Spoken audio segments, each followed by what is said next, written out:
What is the main problem with the carnivore diet? Hello guys, welcome back to the channel. So I had a conversation recently with my partner Sophie, and we're talking about the carnivore diet. Now, for those of you that don't know, she stopped the carnivore diet, at least in being strict carnivore, about, say, like maybe 2 months ago. It just wasn't serving her, wasn't making her feel good in herself, at least in regards to how she felt being out in public, eating out at restaurants, stuff like that. Maybe a bit too restrictive for her. I don't know. That's up to her. That's her choice. I understand a lot of people have their own individual reasons why they can or cannot follow the carnivore diet. Now, we began to speak about why that was. And my curiosity piqued. I was interested to know why. Like, why can she not stick to it? So I did some investigating. So I actually created a poll on my YouTube community channel page thing and basically said, what are the main challenges of the carnivore diet for you?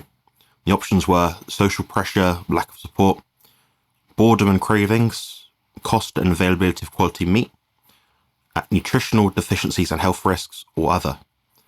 Now, funnily enough, the main reason that people cannot stick to or struggle to stick to the carnivore diet, apparently, according to a poll of 98 people, was social pressure and lack of support. So the problem with the carnivore diet is not the diet itself. It's the user, the consumer, is the problem. Now, to add insult to injury, I looked at the next most popular option, which was boredom and cravings. Again, not a problem with the carnivore diet. How can a diet be boring? It means the user is the problem. The person committing to the diet or trying to achieve good adherence with the diet is the problem. That kind of tells me, okay, we'll address that. Then we can begin to make the improvements in health, body composition, what have you. Now, I've met a lot of people along the way in consultations and chatting with people online, forums. Let's say 9 times out of 10, the people that can't stick to it are the healthiest people. It makes sense, The more strict you are with the carnivore diet, the better your benefits are. And also, you don't want to suffer as much if you've got any health complications. If you're any disease state, chances are you don't want to be, shall I say, less strict with the diet. Now, the young people that I speak to online, usually young men, are sort of saying, I struggle to stick to it, Jonathan. I can't do it because, in my family where I'm from, it's this, that, and the other. And I say, okay, that's fine. I understand your family eats this way, but you're still a human being. It doesn't make sense to me that you would go against your natural instincts and your understanding of nutrition to eat opposite of that. So a lot of people struggle at the start. Transitioning is tricky. Everywhere we go to a restaurant, it's, never just steak and eggs. It's never just that. It's always a steak with loads of potatoes, loads of vegetables, cooked in vegetable oil. And everywhere you go, you're at a challenge. It's a big challenge over here in the UK. It's extremely difficult to eat a pure, strict carnivore diet out and about when you're in the UK. For me, it's been beneficial because it means I have less thought process, less to worry about, less to think about. But like all of you know, I do come off the diet every 2 to 3 weeks or so, about twice per month, and I have a meal out with family. And that's my, I don't know, I wouldn't even say a release. It's just my way of feeling a bit more normal. And yes, I do suffer for it. Do I suffer enough to think that's not worth it? No, surprisingly not. I actually enjoy the meal out. It's nice to have something different. We think about, we don't live to eat. We eat so we can live. Yeah, obviously, otherwise we'd all be dead. Problem is, we don't strive for perfection. And we can all achieve a perfect diet, but it's going to take forever and a day to reach that. I've been tracking my nutrient intake for something like a decade now. And I've tried the paleo, keto, carnivore, animal-based, I don't know, veggie, lasted like 3 days. That's pants. And I found the carnivore diet to be the easiest to stick to. The reason being, the mechanistic stuff, the biological processes, the stuff about N15 isotope data, the new zinc isotope data that we found. What else is there? There's the biology, the teeth, the stomach acidity, the health benefits, blood glucose control. All those things biologically make it easier for us to stick to the carnivore diet. The problem with the carnivore diet is the consumer. So how do we go about getting other people we know, friends, family, loved ones, to be a bit more on board with what we're doing. And this is something we'll all challenge. We'll all have this massive, massive challenge at some point in the future if we're not already having it.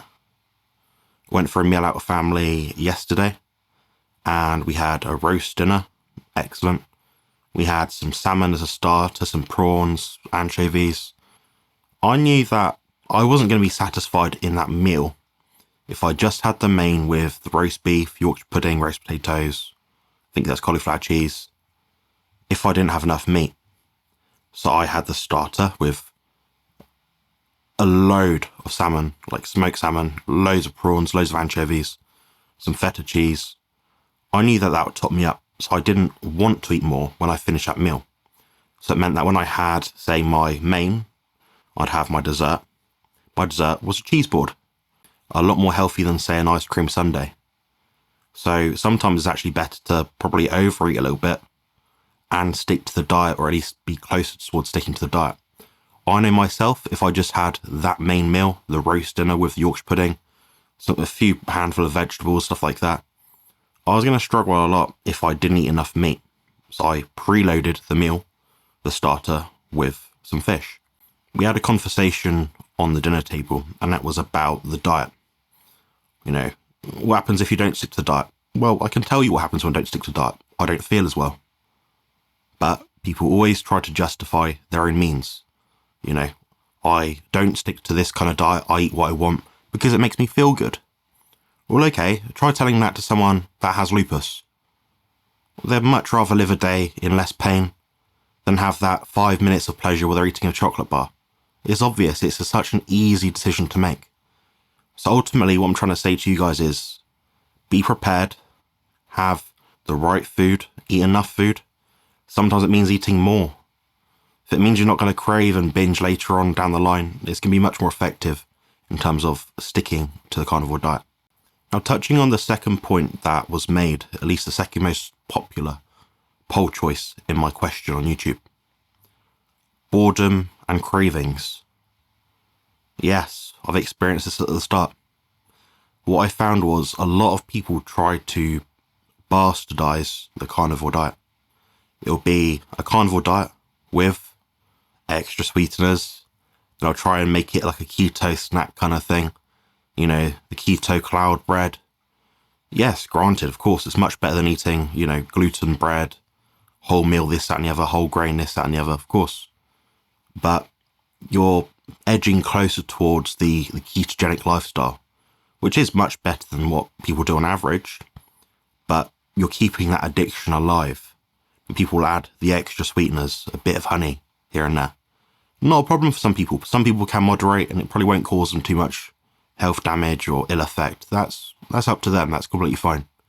But as long as we have those strict principles in mind, you know, staying strict to the carnivore diet, then just permitting yourself, if you can, if possibility allows, to have the odd meal here and there with family, which you enjoy, then get back straight on it. Sometimes I recommend to people, if they know they're going to cheat on the diet at some point, have that cheat meal. I don't really like the idea of cheat meals, but if you're going to have that off-plan meal, say, have it at the end of the day, where you're least likely to then say, oh, well, I've not done too well today, so it doesn't matter what I do in the next meal. It'll all work out and even out. No, just have the off-plan meal at the end of the day. That's honestly what I'd recommend if you're going to do it. And people aren't going to be real with you. They're not going to be authentic online. They're going to say, oh, yeah, you know, you have to be strict. And you never see when these influencers binge online. They don't show you. They don't show you, but it does happen. It does happen, honestly. Very few people are strict with the carnivore diet. But you just have to be transparent with yourself and others. You know, Professor Barkay is a great example. Harry Sopanos is another great example. They say, well, yeah, I know in principle, these are my ideals. You know, strict carnivore diet, no coffee, no seasonings, no, I don't know, sweeteners, stuff like that. No vegetables, fine, great, no fruit. But sometimes I have this, I have some berries, I have some sauerkraut, I have some pickles, you know, whatever people like. And I'm kind of the same mind as that. I think it's unrealistic that if we live in a day now where all this stuff is so accessible, we have like a million different items in the supermarket, chances are it's going to be better to eat, I don't know, some fermented foods than a chocolate bar.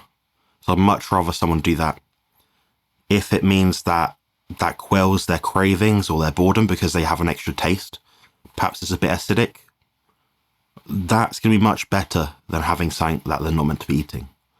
And I say not meant to be eating because it's not really food. A chocolate bar isn't really food.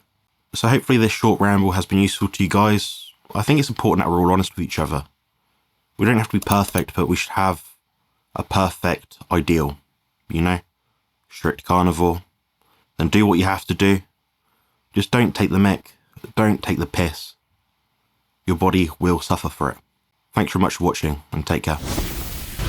Build muscle and lose fat on the carnivore diet.